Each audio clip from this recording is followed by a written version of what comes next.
The arena shook like it might tear itself apart.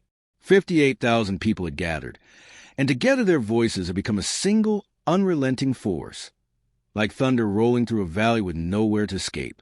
The air quivered with a sound, 1,000 shrieks stacked on another 1,000, until it became less a noise and more a wall of energy pressing against the stage, against the lights, against Michael Jackson himself. The lights above swirled and stabbed the darkness, white, gold, neon blue, cutting through the smoky haze that hung in the rafters. Each sweep of the spotlight sent another wave of frenzy surging through the sea of fans below. The floor itself seemed alive, vibrating from tens of thousands of feet stomping in rhythm, from hands clapping, from chants that climbed and fell like the tide. Michael, Michael, Michael. It was a roar, a prayer, and a demand all at once. Behind the curtain, Michael stood perfectly still. His sequin jacket shimmered even in the dim backstage light, every gem catching fragments of color. The fedora shadowed his eyes, but his jaw was tight, set in that familiar expression that meant he was locked in, ready to step into the storm. The band was already in place, waiting for his cue. Then the opening beat dropped. A cannon blast of bass rolled through the arena, and the entire audience jumped as if electrified. The dancers hit their mark. The lights exploded into a dazzling strobe, and Michael walked out into the spotlight. The effect was instantaneous. The crowd's volume surged so high that security guards along the barricades instinctively covered their ears. Women screamed until their voices broke. Men clapped and shouted, shaking their fists in the air. Entire sections rocked side to side, like the stadium itself was breathing. Michael didn't move at first. He just stood there, perfectly still, his silhouette etched in white-hot light. His gloved hand twitched, and the crowd erupted again. He tilted his head slightly, and the noise doubled. Just standing there, he had them hypnotized. Then, with a snap so sharp it cut through the chaos, he launched into the opening routine. Every motion was precise, sharp enough to slice glass, fluid enough to look like liquid. The band surged behind him, filling the space with thunderous rhythms. Each spin, each lean, each kick of his foot seemed impossibly perfect. But somewhere deep in that tidal wave of sound and movement, something shifted. It started as a ripple in the front rows. A commotion. Security turned, bracing as a group of fans pressed against the barricade, hands stretched out, desperate. They were waving something. Not a banner, not a poster, but a small, carefully wrapped package. "Gift," someone shouted. "It's for him." Usually, security would shut it down. Hundreds of fans try to throw things on stage every night. Roses, teddy bears, letters. Most never reached him. But this wasn't thrown. It was being passed hand to hand, a chain of strangers working together to push it forward. A current in the human ocean. Michael caught it from the corner of his eye mid-spin. For a fraction of a second, he hesitated. Just a flicker, barely perceptible, but enough to send a chill through the crew watching from the wings. He almost never broke rhythm. At the end of the verse, he turned, gliding toward the edge of the stage. The spotlight followed, and the crowd erupted at the unexpected movement. Dancers exchanged quick, uncertain looks. The music kept pounding, but the choreography had gone off script. Michael raised one gloved hand. Security froze, unsure, then reluctantly let the package through. A ripple of anticipation spread across the stadium. The gift arrived in Michael's hand. It was small, simple, wrapped in white paper, tied with thin red ribbon. No glitter, no sequins, no flashy colors. Just humble. Michael stared at it for a beat, his chest rising and falling under the harsh lights. For the first time all night, he wasn't dancing. He wasn't singing. He was just standing there, holding this small thing as the entire stadium leaned forward to see. The band faltered, waiting for his next cue. The dancers stilled, caught mid-step. Tens of thousands of fans murmured in confusion. The energy of the night teetered, as if the whole arena balanced on the edge of whatever would happen next. Michael walked slowly back to center stage. He placed the package carefully on top of the microphone stand, his hand lingering on it just a moment longer than necessary. The crowd was screaming again now. Questions, cheers, frantic speculation. Was it part of the show? A stunt? A new prop? But Michael said nothing. He just lowered his hand, straightened, and fixed his eyes on the object as though it were the most important thing in the world. For the first time that night, the king of pop wasn't commanding the crowd. He was distracted, and that, more than the lights, more than the music, was what made the stadium fall into a hush. The storm was still raging, but somewhere in the eye of it, something fragile had just landed in his hands. If you're enjoying this story, please subscribe to support the channel. The music had stalled, but the silence was louder than any note the band could have played. 58,000 people were pressed forward in their seats, craning necks, holding up phones and cameras, waiting to see what Michael Jackson would do with a small, white wrap box that now sat perched on the microphone stand like some fragile relic. The stage lights bore down on it, catching the red ribbon so it glowed faintly against the crisp white paper. It looked impossibly out of place amidst the flashing strobes, the smoke machines, the sequin costumes. This wasn't part of the spectacle. It wasn't choreography. It was real. Michael's gloved hand lingered near it, trembling just slightly. He could feel the heat of the lights on his face, the prickle of sweat beneath his collar, the thrum of blood in his ears. For a man who had commanded stadiums across the globe, who had stared down the adoration of millions, it was rare for something so small to unsettle him. But this was different. He turned to the band, giving the faintest nod. The music cut completely. The sudden absence of sound hit the arena like a vacuum. 1 second there had been thunderous bass and pounding drums. The next, nothing. The silence was total. A heavy, humming stillness. You could hear the rustle of jackets in the cheap seats, the clicking of camera shutters, the nervous laughter of a few confused fans. A ripple of murmurs passed across the arena, like wind moving through tall grass. Michael stepped closer to the mic stand. His sequins glittered like falling stars, but his face was unreadable, shadowed by the brim of his fedora. He reached out, slowly, carefully, and lifted the gift into his hand. The audience erupted into cheers again, but these weren't the wild, high-pitched screams of a typical MJ concert. They were jagged, uncertain, filled with questions. What is it? Open it. Read it, Michael. Dozens of voices carried up to the stage, but he tuned them out. His heartbeat was too loud. He ran a finger along the ribbon, tugged lightly. The bow loosened with a soft sigh, the tails of red silk falling across his hand. He began to peel away the white paper. Each slow movement seemed exaggerated under the spotlights. It felt ritualistic, almost sacred, as though he were unwrapping not a fan's token but some ancient offering. And the crowd fell completely silent. 58,000 people watched, hardly breathing, as the last strip of paper dropped to the stage floor. Michael froze. In his hand, cradled like something impossibly fragile, was a photograph. It wasn't glossy or polished. It wasn't blown up on poster board like the kind fans usually waved around. No, it was small, worn, the edges yellowed and curled with time. A crease ran diagonally across it, as though it had been folded and refolded, carried in someone's pocket for years. Michael blinked, his chest rising sharply. It was him, not the king of pop, not the moonwalking icon in sequins and fedora. A child, barefoot, wide-eyed, standing next to his brothers in front of their small Indiana home. A photo from long before the world tours, the platinum records, the flashing cameras. Long before the burden of being Michael Jackson. For a moment, he couldn't breathe. He gripped the microphone stand to steady himself, his other hand clutching the photograph so tightly it nearly bent. His eyes scanned the crowd as though searching for the source, the person who had sent this relic of his past into his present. In the second tier just above the floor seats, he spotted her, a young woman, maybe in her early 20s, standing on her seat with tears streaming down her face. She wasn't screaming like the others. She wasn't waving her arms or dancing.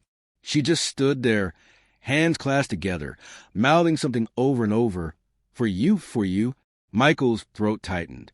He wanted to ask her how she had this, why she had this, but his voice caught. The crowd began to stir, restless with confusion. People were whispering to each other, craning their necks. What is it? What's in the box? The big screens flanking the stage finally caught up, zooming in, projecting the tiny photograph so that everyone could see. A collective gasp rippled through the arena. Tens of thousands of people saw the same thing at once.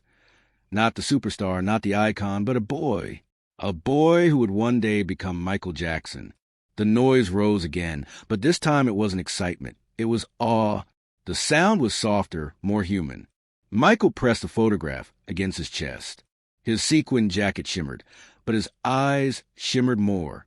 For years, he had been larger than life, an untouchable figure who floated above the crowd on waves of choreography and spectacle. Now, in a single instant, he was brought back to earth, reminded of who he was before all of this. The band was frozen. The dancers were frozen. The entire stadium seemed paralyzed by the weight of the moment. Michael finally lifted the microphone. His voice, usually sharp and commanding, was quiet, almost fragile. "This," he said, pausing, swallowing hard. "This is me." The words echoed to the speakers, fragile but amplified into every corner of the arena. A murmur rolled through the audience. Some people covered their mouths. Others wiped their eyes. Michael stared at the photo again, lost in it. Memories crashed against him like waves. Singing in the living room with his brothers, the sound of his mother's voice, the smell of old floorboards in that tiny house in Gary, Indiana. A life before the spotlight. A life he sometimes wished he could step back into, just for a moment. His hand trembled. His lips pressed against the microphone again. I don't know who gave this to me," he said, his voice breaking. "But thank you." The crowd answered with a roar, but it wasn't frenzied. It wasn't the usual high-pitched hysteria of a Michael Jackson concert. It was deeper, rounder, an eruption of love, of support, of recognition. For the first time in years, Michael felt them, not as fans demanding a performance, but as people reaching toward him, not to take, but to give. The young woman in the second tier was sobbing now, her hands still clasped, her head bowed like she was in church. Michael lifted the photograph high into the air.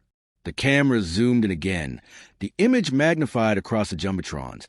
The boy-eyed face of Michael Jackson, looking back at his adult self.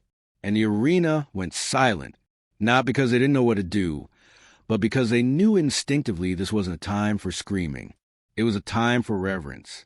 Michael lowered the photo slowly, pressed it against his heart again, and closed his eyes.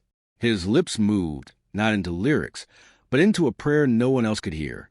And in that silence, 58,000 people felt like they were standing in his living room in Gary, Indiana, watching a little boy dream about music. Michael Jackson was frozen. The photograph trembled between his fingers, the small square of worn paper impossibly heavy in his hand. Under blinding stage lights, every crease and faded mark seemed magnified, etched into his memory as though time itself had stopped. The crowd didn't scream now. They didn't chant his name. The silence inside the arena was unnatural, almost unbearable. 58,000 people holding back breath at the same time. It was the kind of silence you only got in churches, or at funerals, or in the moment just before a storm breaks. Michael's chest rose and fell. His mouth opened, closed, then opened again, but no words came out. He lifted the photograph close at his face, staring at it as though trying to convince himself it was real. And then the tears came.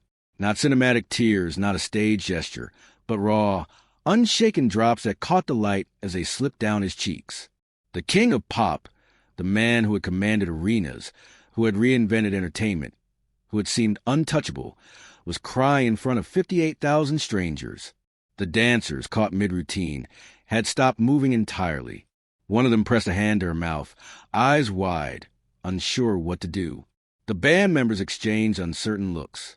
The drummer lowered his sticks. The guitarist's fingers hovered above the strings.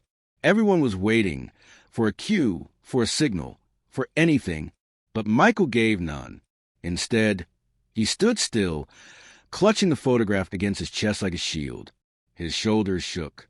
His body bent forward slightly, as though the weight of the moment pressed him down. The murmurs began. Soft, uneasy ripples moving through the crowd. What's happening? Is he okay? Did he stop the show? In the front rows, fans reached toward the stage, their screams now replaced with pleas.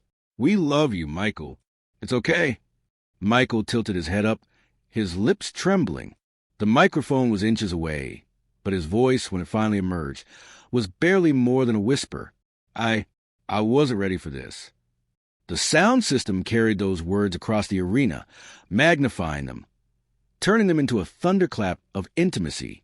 58,000 people heard the king of pop confess his unpreparedness.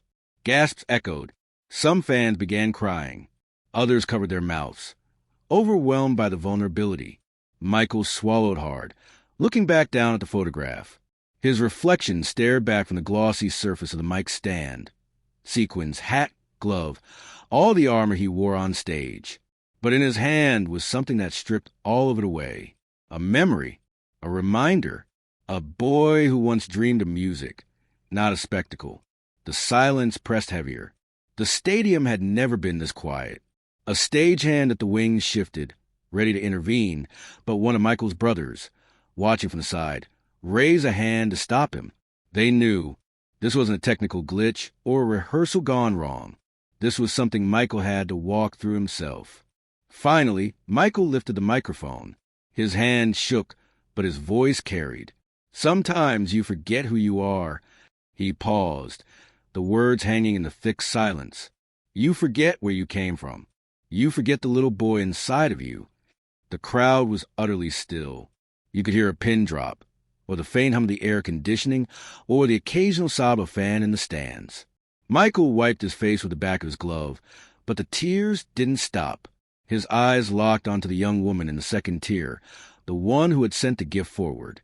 She was sobbing openly now, both hands pressed against her heart, her lips still forming the words for you. Michael raised the photograph slightly, as though showing it to her, showing it to everyone. This, he said, his voice catching, this is me, before the stages, before the lights, before all of this. He gestured vaguely at the massive arena, at the endless sea of people. This is the boy who sang, because he loved it, who dreamed because he didn't know what was impossible yet. The audience collectively exhaled, some cheering softly, others whispering words of encouragement. Michael's shoulders sagged. His hand dropped, photograph still clutched tightly. He turned away from the microphone, walking a few steps toward the piano set at stage right. But then he stopped, unable to go further. His knees bent slightly, as though his body itself was giving way to the emotion. He fell to one knee. The gasp from the audience was audible, sharp, immediate. Michael Jackson, kneeling on stage, tears streaking his face, clutching a photo of his childhood. For nearly 30 seconds, there was nothing but silence and the sound of his breathing echoing faintly through the microphone. And then, from somewhere deep in the arena, a single voice broke through. A young fan shouted, clear and strong, "We love you, Michael." The words rang out, cutting through the silence like a flare in the night sky. Then another voice, "It's okay." And another, "We're here for you." The ripple spread. The front rows began chanting it together, slow and steady. "We love you, Michael. We love you, Michael." It rolled backward through the arena, section by section, until 58,000 people were no longer silent. They were speaking to him, not demanding, not screaming, but reassuring. The sound was soft in applause, but stronger than thunder. It was love, distilled into a chant. Michael lifted his head. His eyes were wet, but a small, trembling smile broke across his face. He pressed the photograph against his heart once more, his hand tight over it, as though anchoring himself. And in that moment, the arena wasn't just a place for entertainment. It had become something else, a sanctuary, a congregation. 58,000 strangers, united in one collective act of compassion. Michael slowly stood again. His legs wavered, but he steadied himself on the microphone stand. He looked out at the ocean of people chanting his name with a new tone, a new energy. Not fans demanding a show, people offering their strength. He leaned toward the microphone, his voice breaking but clear. "You've given me something tonight, something I'll never forget." The crowd answered with a roar that shook the rafters. But Michael wasn't ready to sing. Not yet. He stood there, quiet again, letting the sound wash over him, steady him, hold him up. For the first time in years, He felt less like the king of pop and more like the boy in the photograph. And instead of being afraid, he let them see it. The chant still rolled through the arena, soft, steady, relentless. We love you, Michael. We love you, Michael. 58,000 voices speaking not as fans, but as people, not as consumers of a show, but as guardians of a fragile moment. Michael stood tall again, the photograph clutched against his chest. His tears glistened beneath the lights, streaks of silver on his face. The sequins on his jacket shimmered like armor, but in truth, he felt stripped of all defenses, exposed, naked. He took a deep breath, lifted the microphone, and let the chant wash over him. His voice, when it came, was quiet, but steady. You all came here tonight to see a show, he said, pausing as the arena quieted again. But what you've given me is something I didn't expect. He held the photograph high. The Jumbotron zoomed in, the boy's face filling the screens towering over the stage. A boy with wide eyes, awkward stance, bare feet on cracked pavement. The boy who had once been Michael Joseph Jackson, long before the world renamed him the King of Pop. This, Michael whispered, is me before all this. He swept his arm across the stadium, encompassing the lights, the band, the dancers, the spectacle. This is the boy who sang because he wanted to feel alive. This is the boy who dreamed of music when he had nothing else. The crowd was frozen, leaning on every word. Some clutched their chest. Some cried openly. The woman who had sent the gift was trembling, her hands pressed to her lips, shaking her head as if she couldn't believe what she was witnessing. Michael lowered the photo slowly, pressing it back against his heart. His voice thickened. Somewhere along the way, you forget. You forget who you are. You forget why you started. You forget the little boy inside of you who just loved the sound of the song. He looked down at the floor, his hand trembling around the photo. His breath hitched, but then he lifted his head, eyes burning with sudden clarity. But tonight, he paused, his voice catching, tonight, you reminded me. The crowd erupted into cheers, massive, thunderous applause that shook the rafters. But Michael raised his hand gently, and like obedient children, the stadium hushed again. This isn't about being perfect. It isn't about being famous. It's about being real. And sometimes being real means showing you the parts one don't usually let you see. The band looked at one another, unsure if he was about to call the next number, but Michael surprised them. He walked away from center stage, his silhouette cutting across the lights until he reached the piano. The audience gasped. Michael rarely touched the piano in stadium shows. That wasn't part of the spectacle. That wasn't part of the choreography. He sat down slowly, the bench creaking under him. He set the photograph carefully on top of the piano, right where he could see it. The camera zoomed in again. Michael Jackson, alone at the piano, no dancers, no lights, no pyrotechnics. Just him and the boy in the photograph. He touched the keys gently, letting a few soft notes ripple through the silence. A hush fell so deep that you could hear the faint hum of the electricity coursing through the amps. Then he began to play. It wasn't one of his stadium anthems. It wasn't Beat or Thriller or Billie Jean. No, it was something older, something raw. His voice, fragile at first, slipped into the microphone like a confession. Smile, though your heart is aching. Smile, even though it's breaking. The crowd gasped. Some recognized the old Nat King Cole classic instantly. Others simply felt its weight, without knowing the title. It was a song Michael had loved since childhood, a song he sang to himself when he needed courage. His fingers shook on the keys, but the sound was clear, pure. His voice cracked on the first chorus, and the crowd collectively exhaled, realizing they weren't hearing perfection. They were hearing truth. Michael closed his eyes, pouring himself into the song. Each word carried double meaning, woven with his vulnerability, his gratitude, his pain. Light up your face with gladness. Hide every trace of sadness. On the big screens, the camera showed the photo beside him. The child Michael watching the man Michael sing to him across decades. The image burned into the memory of everyone in the arena. Fans wept openly. Entire sections swayed together, some holding lighters or phone screens aloft, a galaxy of tiny lights rising in the darkness. Michael reached the final verse, his voice trembling but unbroken. Smile, what's the use of crying? You'll find that life is still worthwhile.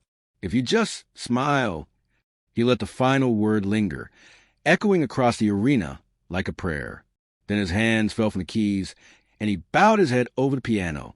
For several long seconds, no one moved. No one clapped. No one spoke. It was as if 58,000 people collectively forgot how to breathe. Then, like a wave breaking, the applause erupted. Not the usual roar of hysteria, but a deeper, richer sound. Cheering, sobbing, clapping. A storm of human gratitude. The stadium shook with love. Michael lifted his head slowly, tears still streaming. He picked up the photograph again, holding it close, then raised it high one last time. "This is why I sing," he said softly. "Not for the lights, not for the charts, not even for the fame. I sing because of him, and because of you." The stadium exploded once more, a tidal wave of emotion crashing against the stage. Michael pressed the photo to his lips, kissed it, and then held it against his chest. In that moment, the gift was no longer just a fan's gesture. It was the bridge between Michael's past and his present, a reminder that behind the glitter and spectacle was a boy who had simply wanted to sing, and a man who had never stopped needing to be reminded why. The applause was endless. It wasn't the kind of cheer that came after a perfectly timed dance move or a high note nailed with precision. It was something else entirely. Deeper, warmer, layered with awe. The sound shook the very steel beams of the arena. Michael sat at the piano for a moment longer, soaking it in. His chest rose and fell, still trembling from the song. The photograph lay once again in his hand, edges soft beneath his fingertips, the image of his childhood staring back at him. He held it to his heart, bowing his head as though saying a private prayer. When he finally stood, the crowd roared even louder. Some fans were openly weeping, clinging to each other, overcome by what they had just witnessed. Others clapped so hard their palms turned red. Security guards along the barricades, men trained to stay stoic no matter what, had tears glistening in their eyes. Michael walked back to center stage. He raised the microphone slowly, his voice still fragile but steadier now. You all gave me something tonight," he said, his words breaking slightly, but carrying into every corner of the arena. "I don't think I'll ever be able to explain what this means to me." The fans screamed their love back at him, but it wasn't wild hysteria anymore. It was tender, supportive. Michael held up the photograph once more. "This little boy never thought he'd stand here, in front of all of you. And sometimes, even now, I forget, but you reminded me." The cheers swelled not in volume, but in soul. He lowered the photograph, tucking it safely against his chest. "I don't know who gave this to me," he said, his eyes searching the crowd until they fell on a young woman in the second tier. She was sobbing uncontrollably, but when Michael's eyes locked on hers, she froze, her hands trembling. For a moment, it felt like only the two of them existed in the vast sea of people. He pointed gently toward her. "Thank you." The camera followed his hand, projecting her onto the giant screens. The audience saw her collapse into tears, covering her mouth as the entire stadium erupted around her. 58,000 people cheered for a single fan, the one who had managed to pierce through the armor of the most famous man on earth. Michael let the sound wash over him, then smiled, a small, trembling smile, but real. He raised both arms high, the photograph still clutched in one hand. The stadium thundered in response. And then, just as suddenly as it began, the roar fell to quiet again, because everyone knew they weren't witnessing just another concert. They were witnessing history. Michael lowered his arms. He leaned into the microphone once more, his tone shifting now, growing firmer, stronger, as though the boy in the photo had lent him his strength. Music isn't about perfection. It isn't about charts. It isn't even about me. He paused, scanning the crowd. It's about us. It's about love. It's about remembering that we're all human, that we all have a little boy or a little girl inside of us who just wants to be seen. Tonight, you saw mine, and I'll never forget it. The audience erupted again, tears and cheers blending into one tidal wave of sound. Michael bowed deeply. This wasn't the usual dramatic bow with arms outstretched and dancers flanking him. This was different, humble, reverent. A man bowing not just applause, but to the love that had saved him in that moment. The band, sensing the gravity, didn't start the next number. The set list had been abandoned. No one cared. The concert was no longer about spectacle. It was about connection. Michael stepped back from the microphone and pressed a photograph against his lips one final time. Then, with deliberate care, he tucked it inside his jacket, close to his heart. The crowd cheered as though sealing the moment in history. When he finally signaled the band to play, it wasn't a booming anthem or a choreographed hit. It was softer, gentler, an encore dedicated not to entertainment, but to gratitude. He sang with tears still on his cheeks, his voice raw, imperfect, yet more powerful than it had ever been. The fans didn't just sing along. They wept through the words. Some clung to strangers, arms wrapped around shoulders, united by what they had just shared. For a night, 58,000 people were no longer strangers. They were a family. And when the final note died, when Michael whispered, "Thank you," into the microphone, and the lights dimmed, no one moved. Not immediately. No one wanted to break the spell. It took minutes for the crowd to file out of the arena, each person clutching the memory like a sacred secret. They spoke in hushed tones, not wanting to cheapen it with noise. Some would later say it felt less like a concert and more like a service, a moment when they had touched something larger than themselves. Word spread quickly. By morning, headlines around the world carried fragments of the story. Michael Jackson breaks down on stage. A fan's gift stops the show cold. Pop icon's most vulnerable moment. Critics argued about what it meant. Some called it a breakdown, evidence of fragility. Others hailed it as one of the most authentic performances in modern music history. But those who were there knew the truth. They hadn't witnessed weakness. They had witnessed courage. The courage of a man willing to lay himself bare in front of 58,000 people. The courage to stop being an icon and start being human.